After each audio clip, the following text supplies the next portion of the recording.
তো আজকে আমরা জিরানটা ডিটেলসে আলোচনা করব। ডিটেলস বলতে ডিটেলস, প্রতিদিন একটা প্রাথমিক ধারণা দিয়েছিলাম। আমরা আজকের ক্লাসে যে জিনিসগুলো শিখবো, গত ক্লাসে একটা ধারণা দিয়েছিলাম, কিন্তু আজকে ক্লাসে লিখে দেব এগুলো। আর আমার ক্লাসগুলো ইউটিউবে আপলোড করে দিয়ে এটা কোনো হয় বুঝতে পেরেছো। সেহেতু এটা নিয়ে কোনো ওয়ারিড হওয়ার কোনো নাই, যে তোমাদের যদি বুঝতে না পারো কিংবা আরো দরকার হয় আমাকে বললাম, আমি ইউটিউবে আপলোড করে দেবো। হ্যাঁ, তোমাদের গ্রুপে শেয়ার করে দেবো, ওটা পেয়ে যাবে। আমরা জিরান আজকে জিরান পড়বো, কিন্তু আমরা জিরান থেকে কি শিখবো? আমরা জিরানটা শিখবো ডেফিনেশন। আমরা ডেফিনেশন শিখবো জিরান, তারপরে এর আমরা শিখবো অ্যাক্টিভিটি শিখবো। তারপরে আমরা শিখবো হাউ টু ইউজ, এটা শিখবো আমরা। সাথে আমরা শিখবো জিরান্ডিয়াল ফ্রেজ। খুবই সহজ, এগুলো বই পড়ার কিছু নেই। আমি ক্লাসটা এর আগেও ক্লাসে তোমরা দেখেছো যে আমরা ক্লাস শেষে আমি ব্যাপারটা সামারাইজ করে দিচ্ছি, আর যেন বুঝতে পারো এই জিনিসটা। দেখো, প্রথমে আমরা ডেফিনেশন পড়বো, তারপর অ্যাক্টিভিটি পড়বো, তারপর হাউ টু ইউজ পড়বো, তারপর জিরান্ডিয়াল ফ্রেজ পড়বো। এর সাথে সাথে আরো কিছু আমরা আমরা আমরা যেটা দেখবো পপুলার ইউসেজ অফ জিরান্ড, যে জিনিসগুলো আমরা জেনে না জেনে জিরান্ড ব্যবহার করি বিভিন্ন সময়, সেই জিনিসগুলো আমরা জিরান্ডের জানবো। এগুলো মানে খুবই চমৎকার জিনিস, এগুলো তোমাদের খুবই কাজে লাগবে। এবং এই যে পপুলার ইউসেজ অফ জিরান্ড যেটা আমরা বলবো, এটা তোমাদের প্র্যাকটিক্যাল নলেজ। প্র্যাকটিক্যাল নলেজ বলতে তোমাদের বিভিন্ন জায়গাতে এটা কাজে দেবে, এবং তুমি এটা জানো না জানো এটা তোমাদের কাজে দেবে। এখানে এটাকে আমরা সাইডে রাখি, যেন এটা আমাদের চোখের সামনে থাকে। হ্যাঁ, এবং আমরা জিরানটা আমরা সহজে বুঝতে পারি। তো এইখানে আমরা একবার শুধু রিপিট করে দিই। আমি গত ক্লাসে লিখে দিয়েছিলাম মনে হয়, নাউনের জায়গাতে ভার বসলে তাকে জিরান বলে, এটা লিখে দিয়েছিলাম, মনে আছে তোমাদের? জি স্যার। হ্যাঁ, ঠিক আছে, ওই খাতাটা সামনে রাখো, ওর সাথে এটা অ্যাড করো। তা আমি একটু রিপিট করে দিই, শুধুমাত্র নাউনের কয়টা জায়গা? 4টা। তাহলে জিরান্ডেরও কয়টা জায়গা হবে? এই 4টাই। হ্যাঁ হ্যাঁ হ্যাঁ, তাহলে জিরান্ডেরও 4টা জায়গা হবে। এই কি কি 4টা জায়গাতে জিরান ব্যবহৃত হয় সেটা আমরা এখন ডিটেলসে দেখবো, একবারে ডিটেলসে। এবার যে জিনিসটা আমরা আলোচনা করব সেটার নাম হলো পজিশনস। লিখতে পারো পজিশনস অফ জিরান্ড। ঠিক আছে, জিরান্ডের পজিশন কোন কোন পজিশনে ব্যবহৃত হয়। আচ্ছা, এইখানে আমরা নাউনের পজিশন কি কি ছিল? নাউনের পজিশন কি কি ছিল? সাবজেক্ট, তারপর বলো তোমরা অবজেক্ট, সাবজেক্ট কমপ্লিমেন্ট। হ্যাঁ, কমপ্লিমেন্ট, ভেরি গুড। কমপ্লিমেন্ট, আরেকটা প্রিপজিশনাল অবজেক্ট। হ্যাঁ, এই 4টা। এই 4টা হলো আমাদের নাউনের পজিশন। তাহলে এই 4টাই হলো জিরান্ডের পজিশন। এই 4 জায়গাতে জিরান ব্যবহৃত হবে। ঠিক আছে, আচ্ছা, তাহলে এখানে তাহলে আমরা প্রথম 1 নম্বরটা পজিশনস অফ জিরান্ড লেখো খাতায়, তারপর লিখো 1 নাম্বার লিখো। 1 নাম্বার লিখবে এভাবে, অ্যাজ এ সাবজেক্ট। হ্যাঁ, তো জিরান্ড অ্যাজ এ সাবজেক্ট ব্যবহার হয় কিভাবে সেটা আমরা এখন দেখব।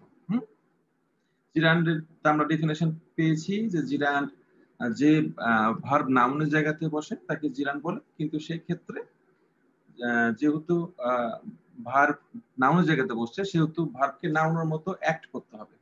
নাউনের মতো অ্যাক্ট করতে হলে তাকে অবশ্যই নাউনের মতো আচরণ করতে হবে। আর এই নাউনের মতো আচরণ করতে হলে সে ভার্বের সাথে কি যুক্ত হবে? আইএনজি যুক্ত হবে।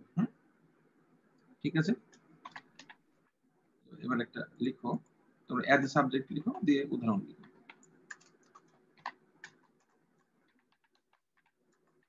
Reading is my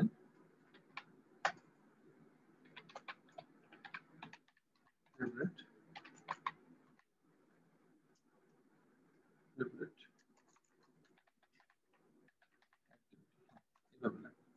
reading is my favorite activity.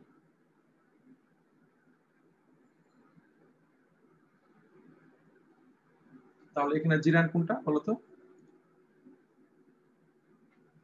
Reading sir. হ্যাঁ রিডিং, এই রিডিং হলো, কারণ এটা কি হিসেবে ব্যবহৃত হয়েছে, সাবজেক্ট হিসেবে ব্যবহৃত হয়েছে। হ্যাঁ, রাইট ফর্ম সব ভার্বে এটা খুবই কাজে দিবে তোমাদের। তোমরা এখন বলতে পারো এগুলো কোথায় কোথায় কাজে দিবে, রাইট ফর্ম সব ভার্বে কাজে দিবে, রাইটিং এর ক্ষেত্রে কাজে দিবে, অন্যান্য গ্রামারের যে কোনো কারেকশনের ক্ষেত্রে কাজে দিবে।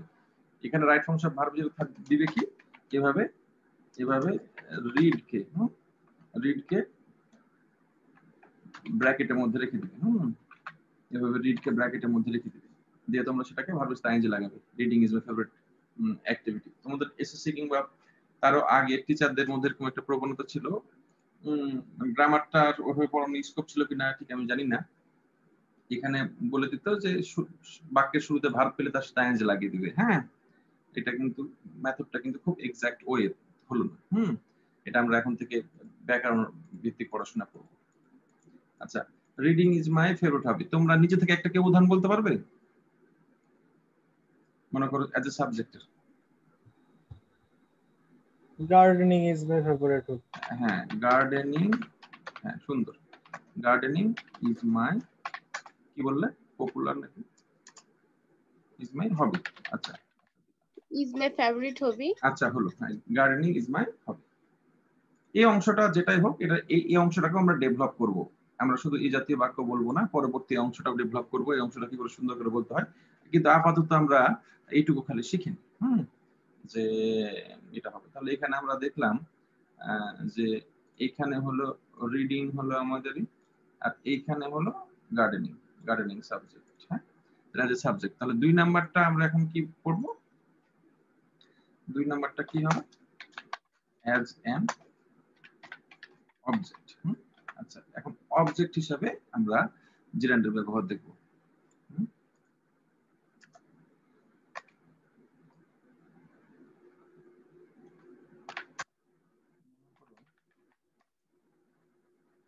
I like swimming. দেখো এখানে অবজেক্ট কোনটা,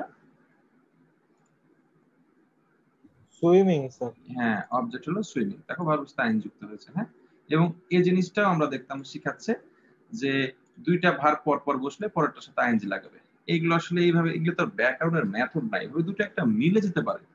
এভাবে দুটো একটা মিলে যাওয়া মানে কিন্তু পুরো ব্যাকরণটা আয়ত্ত হয়ে যাবে না। এরকম একটা, এটা একটা ফ্যাক্টর কিন্তু মাথায় রাখো।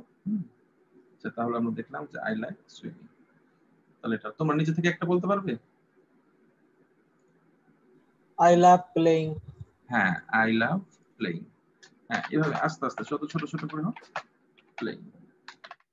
আমরা চাইবো যে এটা আমাদের অনেকটা লার্নিংটা আমাদের প্রপার ওয়ে হয়ে যায়, তাহলে এটা আমাদের ঝামেলা থাকবে না। তাহলে এটা এখানে আমরা দেখলাম প্লেইং। এবার 3 নাম্বার আমাদের দেখব সাবজেক্ট কমপ্লিমেন্ট। এই জিনিসটা আমরা একটু ডিটেইলসে পড়ব। এটা বিশ্ববিদ্যালয়ে খুবই দেখা যায়, বিভিন্ন বিশ্ববিদ্যালয়ে, ঢাকা বিশ্ববিদ্যালয়ে হয়তো কখনো কখনো দেখা যায় অ্যাজ এ সাবজেক্ট কমপ্লিমেন্ট। আচ্ছা, সাবজেক্ট কমপ্লিমেন্ট আমরা পড়িয়েছিলাম, মনে আছে কিনা, তারপর আমি এখানে বলে দিই, আবার একটু বুঝিয়ে দিই। এখানে হি ইজ এ টিচার। তাহলে এইখানে দেখো, এখানে একটা জিনিস খেয়াল করে দেখো, এই হি আর এই টিচার একই ব্যক্তি। তাহলে হিটা হলো সাবজেক্ট আর টিচারটা হলো সাবজেক্ট কমপ্লিমেন্ট। বুঝতে পারছো, হিটা হলো সাবজেক্ট আর টিচারটা হলো সাবজেক্ট কমপ্লিমেন্ট। তাহলে এইভাবে ব্যবহার হবে। মনে করো এটা কিন্তু খুবই থাকবে এক্সাম গুলোতে দেখা যায়, এবং এই জিনিসটা ভুল করে। মনে করো এরকম একটা sentence, his constant habit is sleeping. খেয়াল করে দেখো, এটা বলো তো, এটা বলো, এটা কোন টেন্স বলো, his constant habit is sleeping, এটা কোন টেন্স? Present continuous. এই যে দেখো, আর কেউ বলবে অন্যরা? His constant, present indefinite. Yes, present indefinite. দেখো এই যে এখনই ভুলটা করে দিলে, এই যে হিজ কনস্ট্যান্ট হ্যাবিট, দেখো এখানে আমরা দেখলাম হি আর এ টিচার একই ব্যক্তি, তাই না? তাহলে এখানেও তুমি খেয়াল করে দেখো, এখানে সাবজেক্ট কোনটা, হ্যাবিট, আর হিজ কনস্ট্যান্ট হ্যাবিট এটাকে টোটাল সাবজেক্ট বলে। হ্যাঁ, এটাকে টোটাল সাবজেক্ট বলে, কিন্তু এখানে শুধু সাবজেক্ট হলো, এটাকে সিম্পল সাবজেক্ট বলে। এই সিম্পল সাবজেক্ট হলো শুধু হ্যাবিট। দেখো যেটাই হ্যাবিট সেটাই স্লিপিং, যদি যদি আমরা বলি যে হি ইজ স্লিপিং, খেয়াল করে দেখো, যদি আমরা বলি হি ইজ স্লিপিং তার মানে সে ঘুমাচ্ছে, হ্যাঁ, তাহলে এটা কন্টিনিউয়াস। কিন্তু এখানে বলছি his constant habit is sleeping মানে ঘুমানো। চেষ্টা করো, কনস্ট্যান্ট হ্যাবিট ইজ স্লিপিং মানে ঘুমানো, এটা কিন্তু তোমাকে মাথায় রাখতে হবে, হ্যাঁ। তাহলে এটা এটা প্রেজেন্ট ইনডিফিনিট টেন্স এবং এই কাজই করবে, এভাবে আন্ডারলাইন করে দিবে, দিয়ে বলবে এটা কোন টেন্স। তুমি তো খুবই কনফিডেন্ট হবে যে ওরে বাবা এটা কোনো ব্যাপার হলো। এই ওভার কনফিডেন্স তোমাদের মানে অনেক সময় ভুল করবে, ঠিক আছে। তাহলে দেখো is constant habit is sleeping, এটা এটা এটা কার পারবে অন্য। তাহলে এখানে সাবজেক্ট কমপ্লিমেন্ট কোনটা, sleeping, habit are sleeping? Sleeping না, হ্যাবিটটা হলো সাবজেক্ট, আর হ্যাবিট কমপ্লিমেন্ট হচ্ছে হলো স্লিপিং। স্লিপিং। কমপ্লিমেন্ট হলো তো স্লিপিং। স্লিপিংটাকে কি আমরা জাস্ট কমপ্লিমেন্ট বলবো নাকি সাবজেক্ট কমপ্লিমেন্ট বলবো? সাবজেক্ট কমপ্লিমেন্ট বলবে, কারণ এটা তো কমপ্লিমেন্ট অনেক টাইপের আছে, সাবজেক্ট কমপ্লিমেন্ট আছে, অবজেক্ট কমপ্লিমেন্ট আছে, অ্যাডজেক্টিভ কমপ্লিমেন্ট আছে, এটা পড়াবো আস্তে আস্তে, অনেক টাইপের কমপ্লিমেন্ট আছে, হ্যাঁ। সেহেতু যদি শুধু কমপ্লিমেন্ট বলো তাহলে তো মুশকিল, তাহলে আমরা তার থেকে সাবজেক্ট কমপ্লিমেন্টই বলবো, পুরোটাই বলবো, বুঝা গেল? জি স্যার। তাহলে এখানে হ্যাবিটটা কি? হ্যাবিটটা কি হ্যাবিটটা সাবজেক্ট, নরমালি ভার্ব? আচ্ছা, হ্যাঁ, সাবজেক্ট। হ্যাবিটটা সাবজেক্ট, আর এই ইজটা হলো প্রিন্সিপাল ভার্ব, ঠিক আছে, ইজটা হলো প্রিন্সিপাল ভার্ব, হ্যাঁ। আর তুমি যেটা বলছো অক্সিলারি, অক্সিলারি নাই স্যার এখানে, ইজ, এখানে অক্সিলারি নাই। এইখানে মনে করো, এখানে যদি বলি হি ইজ এ বয়, এটা এখানে ইজটা কোন ভার্ব বলো তো? এখানে ইজটা প্রিন্সিপাল ভার্ব। প্রিন্সিপাল ভার্ব, এখানে কি এটা অক্সিলারি? এখানে যদি এটা অক্সিলারি তখন হতো যদি মনে করো আমি বলছি এভাবে বলছি হি ইজ প্লেইং,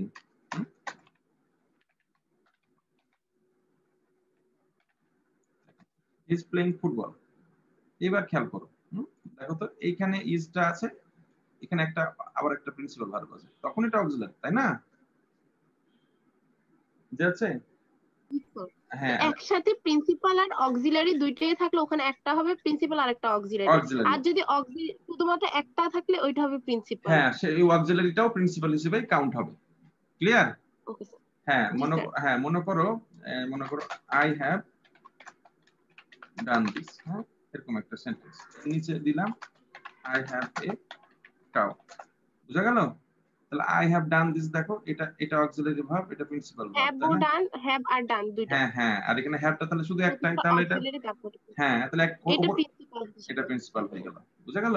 হ্যাঁ, আচ্ছা। এখানে his constant habit is sleeping, এখানে স্লিপিংটা হ্যাবিটের হিসাবে না সাবজেক্ট কমপ্লিমেন্ট হবে? হ্যাঁ, কারণ হ্যাবিট আর স্লিপিং একই জিনিস, বুঝা যাচ্ছে?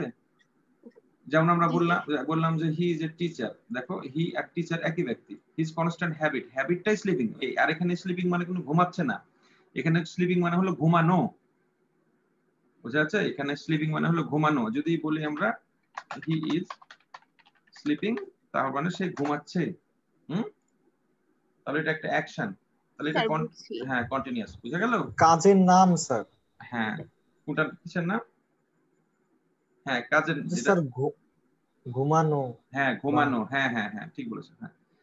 আচ্ছা, যাই হোক, এই ব্যাপারটা বুঝতে পেরেছো তো? এই সাবজেক্ট কমপ্লিমেন্টটা কিন্তু পাজল করবে তোমাদের, আচ্ছা। জি স্যার, বুঝছি। হ্যাঁ, ঠিক আছে।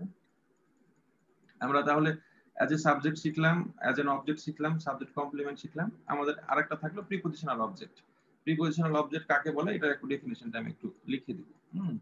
প্রিপজিশনাল অবজেক্টটা তোমরা কি করবে, এটা তোমাদের কাজে দেবে, তোমরা খাতায় লিখে রাখো, প্রিপজিশনাল অবজেক্টটা লিখো, দিয়ে ডেফিনিশনটা লিখো। প্রিপজিশনাল অবজেক্টের ডেফিনিশনটা লিখো।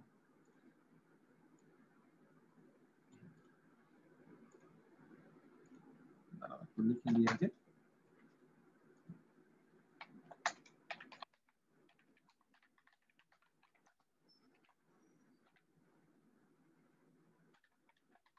Prepositional object. আচ্ছা, এবার লিখো প্রিপজিশনের পরে যদি নাউন বা প্রোনাউন বসে, এটা লিখে দিয়েছিলাম কি লেখা হচ্ছে না। প্রিপজিশনের পরে লিখো, প্রিপজিশনের পরে যদি নাউন বা প্রোনাউন বসে তবে সেই নাউন বা প্রোনাউনকে প্রিপজিশনাল অবজেক্ট বলে। আই রিপিট, প্রিপজিশনের পরে যদি কোনো নাউন বসে, নাউন বা প্রোনাউন, তাহলে তাকে প্রিপজিশনাল অবজেক্ট বলে। আচ্ছা, এইভাবে দেখো,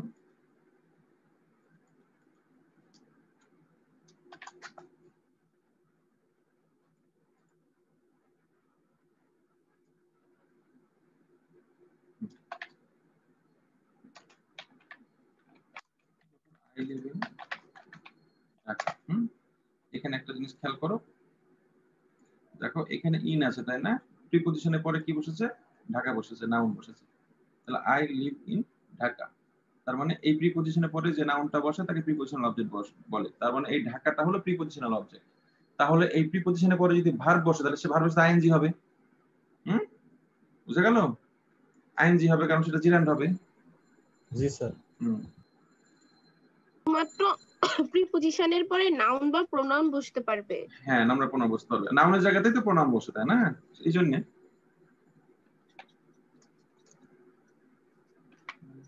I am fond of,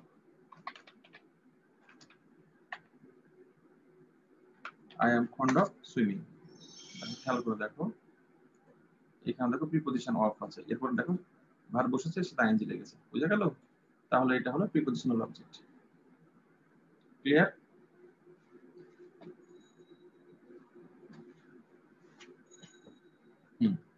তাহলে দেখো, আমরা জানি নাউনের 4টা পজিশন, আর নাউনের জায়গাতে যদি ভার্ব বসে তাকে জিরান বলে। নাউনের 4টা জায়গায় subject, object, subject complement, prepositional object.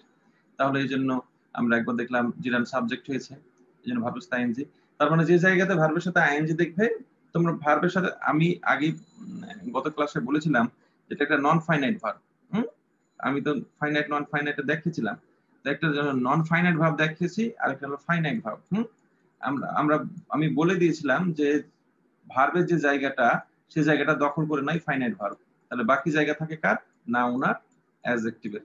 এই দুইটা জায়গা দখল করবে কে, নন ফাইনাইট ভার্ব গুলো। নন ফাইনাইট ভার্ব 3 প্রকার বলেছিলাম, জিরান, পার্টিসিপল, ইনফিনিটিভ, মনে আছে তো?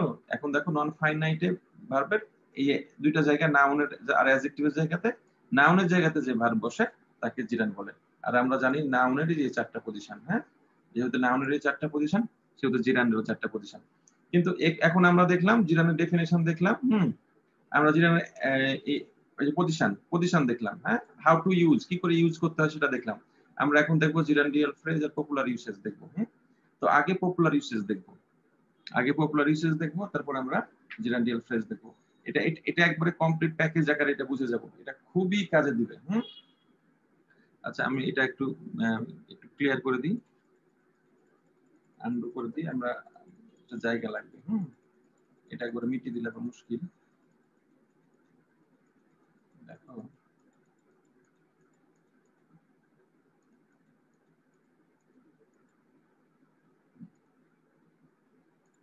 এইখানে দেখো একটা জিনিস, দেখো পপুলার ইউসেজটা এখানে আমি ছোট করে দেখাই। আচ্ছা, তোমরা এইটা যাও না, ওই যে বিভিন্ন রেস্টুরেন্টে লেখা থাকে না, বিভিন্ন, কিংবা ওই যে তোমরা দেখবে যে ঢাকার বিভিন্ন জায়গাতে লেখা থাকে যে গাড়ি পার্ক করা যাবে না, এগুলো চোখে পড়ে তোমাদের? ওই যে তারপরে ওই যে চিড়িয়াখানাতে যাবে, তারপরে ওই যে বিভিন্ন গার্ডেন গুলোতে যাবে, দেখবে যে লেখা আছে যে ফুল ছিড়বেন না, এগুলো খেয়াল করেছে কখনো? জি স্যার। হ্যাঁ, এই যে তারপরে বাদরকে ওই যে বাদাম দিবেন না, কিছু খাওয়াবেন না, এইসব এই যে নিষেধাজ্ঞা গুলো, হ্যাঁ, এই যে নিষেধাজ্ঞা গুলো, একটা জিনিস মাথায় রাখো, এটাকে বলে প্রহিবিশন। এই প্রহিবিশন, যত প্রহিবিশন আছে, এই প্রহিবিশনে জিরান ব্যবহৃত হবে, এবং বা ব্যবহারটা খুবই সহজ। মনে করো ব্রিটিশরা যখন আমাদের কলোনি করে, পৃথিবীর বিভিন্ন জায়গাতে ফ্রেঞ্চরাও কলোনি করেছে, কিন্তু ইংলিশ ল্যাঙ্গুয়েজ আর ফ্রেঞ্চ ল্যাঙ্গুয়েজের মধ্যে একটা মেজর পার্থক্য হলো ইংলিশ ল্যাঙ্গুয়েজটা দ্রুত কমিউনিকেট করতে পারে, মাচ ইজিয়ার টু কমিউনিকেট। এই জন্য ফ্রেঞ্চ ল্যাঙ্গুয়েজটা অনেকখানি ধরা খেয়ে যায়, যার ফলে ওরা পেরে ওঠে না, পরবর্তীতে ইংলিশটা ইন্টারন্যাশনাল হয়ে যায়। আচ্ছা দেখো, পার্ক করবেন না, তাহলে প্রহিবিশনের অর্থটা হবে নিষেধাজ্ঞা, নিষেধ করা, যেটা নিষেধাজ্ঞা বলো না, বুঝো না তোমরা নিষেধাজ্ঞা? আচ্ছা, হ্যাঁ, তো অ্যাজ এ প্রহিবিশন হিসেবে বসে জিরানটা কি প্রহিবিশনের জায়গাতে বসে। হ্যাঁ, প্রহিবিশনের জায়গা না, মানে প্রহিবিশন হিসেবে ব্যবহৃত হয়। নিষেধ, যখন যেখানে নিষেধ করতে হয়। কিভাবে উদাহরণ দিতে আমাদের, মনে করো যে এখানে পার্ক করবেন না, ইংরেজি হবে নো পার্কিং। বাংলা দেখো কত বড়, এখানে পার্ক করবেন না, দেখো নো পার্কিং জাস্ট। হ্যাঁ, তারপরে মনে করো ফুল তুলবেন না, জাস্ট খালি নো লাগিয়ে তুলে বসিয়ে দাও, plucking, C I N G, no plucking, ফুল তোলানো যাবে না। এখানে ওই যে বাদরকে খাওয়া যাবে না, হ্যাঁ, কোনো দরকার নাই, নো নো ফিডিং। বুঝা যাচ্ছে? সব নিষেধাজ্ঞা, বুঝতে পারছো? এই যে নিষেধাজ্ঞা গুলো, এখানে রাজনৈতিক আলোচনা করবেন না, হ্যাঁ, তারপরে মানে নো নো পলিটিক্যাল টকিং, হ্যাঁ, এই টাইপের যত কথাগুলো এগুলো ইজিলি ইউজ করা যাবে। এই জাতীয় নিষেধাজ্ঞাগুলোতে ব্যবহৃত হয় জিরান্ড। এই জিনিসগুলো মাথায় রাখবে। এগুলো হলো পপুলার ইউসেজ, আমি যেটা বললাম যে পপুলার ইউসেজ এগুলো, হ্যাঁ, এগুলো হলো পপুলার ইউসেজ। আচ্ছা, আরেকটা পপুলার ইউসেজ আছে জিরান্ডের, সেটা হলো যেটা আমরা আরেকটা দেখি, খুবই গুরুত্বপূর্ণ। অনেকে বলে এটা, অনেকে এই ভুলটা করবে যে এটা পার্টিসিপল বলবে, ওদের কিন্তু খুবই সমস্যা ব্যাকরণে, ওই জন্য ঠিক বুঝে উঠতে পারে না। কম্পাউন্ড, কম্পাউন্ড কোনো কিছু যদি হয় তাহলে সেটা জিরান্ড। সুইমিং পুল কম্পাউন্ড, তাহলে এটা জিরান্ড। বুঝা গেল? অনেকে বলবে পুল নাউন, ওর সামনে সুইমিং ব্যবহৃত হয়েছে, তাহলে সুইমিংটা অ্যাডজেক্টিভের কাজ করছে, তাহলে এটা প্রেজেন্ট পার্টিসিপল। এটা ভুল ধারণা, কারণ এটা কম্পাউন্ড আকারে ব্যবহৃত হচ্ছে। আর একটা বলো যে দাদুরা কিংবা দাদারা ওই যে হাতে লাঠি নিয়ে হাঁটে, কি বলে? Walking stick. ওয়াকিং স্টিক, বুঝা যাচ্ছে? তো এগুলো হলো জিরান্ড। স্যার এই কম্পাউন্ডটা একটু বুঝাই দেন। হ্যাঁ, কম্পাউন্ডটা আমি বলি, বুঝিয়ে দিই। দুইটা শব্দ মিলিয়ে একটা শব্দ তৈরি, দুইটা শব্দ মিলিয়ে একটা শব্দ তৈরি করা। যেমন মনে করো ফুট আর বল মিলিয়ে কি হলো? ফুটবল হলো না? বুঝতে পারছো? তোর কম্পাউন্ড যখন আমরা ক্লাস 9-10 এ পড়ছিলাম তখন কিন্তু অন্যভাবে মাঝখানে এন্ড অর এগুলা দিয়ে পড়ছিলাম। না, ওগুলো আপনি দিয়ে এখানে কম্পাউন্ডটা না না না বুঝাচ্ছেন এটা বুঝতেছি না। বুঝছো না? এন্ড অর মানে কম্পাউন্ড কি তোমরা ওই যে কম্পাউন্ড সেন্টেন্স পড়েছো? ওইটা কথা বলতেছি স্যার, কম্পাউন্ড সেন্টেন্সের কথা বলছো? সেন্টেন্সের কথা বলতেছি। হ্যাঁ, জি স্যার। কম্পাউন্ড সেন্টেন্স না, এটা কম্পাউন্ড ওয়ার্ড। আমি এটা এখানে লিখে দিই, এটা কম্পাউন্ড ওয়ার্ড। বুঝা গেল? এটা কম্পাউন্ড সেন্টেন্স না। জি স্যার। হ্যাঁ, তো যেমন মনে করো ফুট আর বল মিলিয়ে কি হয়? ফুটবল হয়। বাস আর স্ট্যান্ড মিলিয়ে কি হয়? বাস স্ট্যান্ড হয়। বুঝো না? এগুলো ডেইলি ইউজ, এগুলো ডেইলি ইউজ আমাদের। হ্যাঁ, এগুলো আমাদের খুবই জরুরি, মানে প্রয়োজনীয়। আমরা জিরান থেকে যে জিনিসটা শিখবো, মানে আমরা জিরান থেকে তো আমরা এই যে definition, activity, how to use, এগুলো তো শিখবো। কিন্তু পপুলার ইউসেজ যেগুলো, যেগুলো তোমাদের মানে তোমাদের রিয়েল লাইফ প্র্যাকটিক্যাল ওয়েতে যেটা ব্যবহার করবো, সেগুলো হলো এটা, এই কম্পাউন্ড ওয়ার্ডটা আর এই প্রহিবিশনটা। এটা তোমরা মাথায় রাখবে। কথা বলা যাবে না, নো টকিং, একবারে জাস্ট। হ্যাঁ, এই জাতীয় যত টাইপের প্রহিবিশন আছে সবসময় এই জিরান দিয়ে ব্যবহার করা হয়। এগুলো সব জিরান, মাথায় রাখবে। আর কম্পাউন্ড ওয়ার্ডের এগুলো সবগুলো জিরান। তাহলে আমরা দেখলাম এটা। এখন আমরা যেটা দেখবো এর সাথে আমরা দেখবো যে জিরান্ডিয়াল ফ্রেজ। জিরান্ডিয়াল ফ্রেজটা খুবই সহজ। মনে করো এই শব্দটা জিরান্ড, মনে করো এই রিডিং শব্দটা জিরান্ড, এর সাথে যদি কিছু শব্দ লাগিয়ে দাও সেটা জিরান্ডিয়াল ফ্রেজ হয়ে যাবে। তুমি মনে করো এই উদাহরণটাকে আমরা নিব, রিডিংটাকে নিব আমরা। Reading in the library is my favourite activity. বুঝা গেল? তাহলে খেয়াল করো, এইখানে শুধু রিডিং জিরান্ড ছিল, কিন্তু যদি reading in the library underline করে দেওয়া হয় তাহলে এটার সাথে সাথে হয়ে গেল কি জিরান্ডিয়াল ফ্রেজ। বুঝা গেল? স্যার একটা কোশ্চেন ছিল। হ্যাঁ, বলো বলো। এই স্যার এই যে সুইমিং পুল তারপর ওয়াকিং স্টিক, এই দুইটা ওয়ার্ড মিলে কি একটা জিরান্ড হবে স্যার? হ্যাঁ, দুটো ওয়ার্ড মিলিয়ে একটা জিরান্ড হবে। হ্যাঁ, বুঝা গেল? মানে কম্পাউন্ড হলে, আপনি যে যখন ফুটবল দেখাচ্ছিলেন তখন ফুট প্লাস বল, কিন্তু এখানে সুইমিং পুল দুইটা তো আলাদা আলাদা ওয়ার্ড, কি দুইটাকে হ্যাঁ না, একসাথে বলবো কম্পাউন্ড ওয়ার্ড? হ্যাঁ একসাথে বলবো কম্পাউন্ড ওয়ার্ড। কারণ সুইমিং পুল একসাথে, সুইমিং যদি বলো তো আলাদা একটা শব্দ, পুল একটা বললে আলাদা শব্দ, কিন্তু সুইমিং পুল বললে একটা নতুন একটা জিনিস তৈরি হয়। মনে করো আরো সহজ করি, ফুটবল ম্যাচ। শোনো, কম্পাউন্ড যখন হবে কম্পাউন্ড হওয়া তিন ভাবে কম্পাউন্ড হবে। তিন ভাবে কম্পাউন্ড হবে। এখানে এখানে কি এখানে স্পেস আছে একটা, খেয়াল করেছো? জি স্যার। এখানে একটা স্পেস আছে, স্পেস আছে, খেয়াল করেছো? হ্যাঁ, এবার দেখো স্পেস আছে। তিন ভাবে হবে, একটাতে স্পেস থাকবে, একটাতে স্পেস থাকবে না, আর একটাতে হাইফেন থাকবে। ঠিক আছে, কম্পাউন্ড তিন ভাবে হবে, কখনো কখনো হাইফেন থাকবে, যেমন মনে করো হাইফেন দিয়ে তোমাদের দেখাই, ব্রাদার ইন ল, খেয়াল করেছো? এটা কি একটা ওয়ার্ড না? হ্যাঁ, কথা বলো, জি কি স্যার। এটা একটা ওয়ার্ড না? জি স্যার। হ্যাঁ, একটা ওয়ার্ড। তাহলে একটা ওয়ার্ড, কিন্তু মানে এটা এখানে এক, কিন্তু এখানে ওয়ার্ড কয়টা ব্যবহৃত হয়েছে? তিনটা। তাহলে তো এটা কম্পাউন্ড হয়ে গেল, মানে মিনিংটা তো একটা, তুমি বুঝতে পেরেছো? তিনটা ওয়ার্ড কিন্তু একটা কম্পাউন্ড, কম্পাউন্ড জি ওয়ার্ড, স্যার। বুঝা গেল? আর প্রথমটা স্যার ওই মাঝখানে যে কোরস দিয়েছিলেন ওইটা হলো ফুটবল। হ্যাঁ, এটা একটা হলো যেটা, একটা হলো স্পেস নাই, দেখো এখানে স্পেস নাই, এটা স্পেস নাই, এটাতে হাইফেন আছে, যেটা হাইফেন থাকে হাইফেনেটেড কম্পাউন্ড। একটা হলো স্পেস কম্পাউন্ড, একটা আনস্পেস কম্পাউন্ড। তাহলে একটা হলো, এটা হলো আনস্পেস কম্পাউন্ড, আর এটা হলো স্পেস কম্পাউন্ড, বুঝা গেল? জি স্যার। হ্যাঁ, বুঝতে পেরেছো? আমাকে ফিডব্যাক দাও। হ্যাঁ, তাহলে এই হলো কাহিনী। তাহলে আমরা দেখলাম যে এই জিনিসগুলো ব্যবহৃত হয়। আর সাথে সাথে দেখো এই শব্দগুলোর সাথে যদি তুমি একটা, দেখো রিডিং পর্যন্ত ঠিক আছে, এসে যদি ইন দা লাইব্রেরি লাগিয়ে দাও, তাহলে এটা হয়ে গেল সাথে সাথে জিরান্ডিয়াল ফ্রেজ। মনে করো আই লাইক সুইমিং, এইটাকে তুমি একটু বাড়িয়ে দিলে, দিয়ে বললে ইন দা পন্ড, দিয়ে এখন আমি তোমাকে বললাম যে এইভাবে আন্ডারলাইন করে দিলাম সুইমিং ইন দা পন্ড, এটা কি? তখন বলবে জিরান্ডিয়াল ফ্রেজ। ফ্রেজ মানে তো শব্দগুচ্ছ, মানে জিরান্ডের সাথে যদি কোনো জিরান্ডের সাথে শব্দগুচ্ছ লাগলে তাকে জিরান্ডের সাথে প্রিপজিশন অ্যাড করে কোন একটা ওয়ার্ড তৈরি করতে হবে, মানে হ্যাঁ, সেন্টেন্সের মতো তৈরি করা লাগবে। হ্যাঁ, প্রিপজিশন হতে পারে, নাও পারে, মানে জাস্ট জিরান্ডের সাথে কিছু শব্দ লাগবে, বুঝা গেল? জিরান্ডের সাথে শুধু কিছু শব্দ লাগে, তাহলে সেটা জিরান্ডিয়াল ফ্রেজ হয়ে গেল, বুঝা গেল? এটা খুব জরুরি না, জিরান্ডিয়াল ফ্রেজটা এখন খুব জরুরি না, শুধুমাত্র জানিয়ে রাখার জন্য, পরবর্তীতে যেন এটা ঝামেলা না হয়। এটা আরো ডিটেলসে পড়াবো, শুধু ফ্রেজ পড়াবো যখন, তখন এটা ডিটেলসে আসবে। কি ব্যাপারটা বুঝতে পেরেছো? তাহলে আমরা, হ্যাঁ, আমরা দেখলাম জিরানের ডেফিনেশন দেখলাম, আমরা subject object subject complement prepositional object আকারে দেখলাম, সাথে সাথে ওর ডেফিনেশন অ্যাক্টিভিটি ইউসেজ জিরান্ডিয়াল ফ্রেজের আমরা দেখলাম, আর পপুলার ইউসেজ দেখলাম, প্রোহিবিশন গুলো দেখলাম, কম্পাউন্ড গুলো দেখলাম। মোটামুটি এগুলো জিরান্ডের প্রাথমিক ধারণা। এর বাইরে আরো অনেক পড়া আছে, পড়ার তো শেষ নাই। আর আমি গত ক্লাসে বলেছিলাম যে সমস্ত জিরান্ডি ভার্বাল নাউন, মনে আছে তোমাদের এটা? জি স্যার।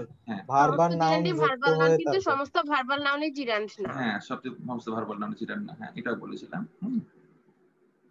যাই হোক, তাহলে এটার করছি না, এটা ডিটেলসে যাচ্ছি না, এটা এখন এক্সারসাইজে আসবে। হ্যাঁ, তো এখন তোমাদের আমি একটু ব্রেক দিব, এই ব্রেকের পর তোমরা 5 মিনিট পরে অ্যাড হবে, দিয়ে এই যে প্রিপজিশন মানে জিরান্ডের যেগুলো আমরা শিখলাম সেগুলো আমি একটু প্র্যাকটিস করাবো তোমাদেরকে, কিছু ধরবো যেটা তোমরা পারো কিনা, কি হিসেবে ব্যবহৃত হচ্ছে, সাবজেক্ট হিসেবে ব্যবহৃত হচ্ছে, অবজেক্ট হিসেবে ব্যবহৃত হচ্ছে। এখনো তো 6 মিনিট বাকি আছে, 40 মিনিট হওয়ার। না, 6 মিনিট না, আমি যেহেতু এটা পড়া হয়ে গেছে এই জন্য আমি কেটে দিচ্ছি, সমস্যা নাই, তোমরা 5 মিনিট পরে অ্যাড হবে, পরে না হয়ে এখন, ঠিক আছে? জি স্যার, ঠিক আছে।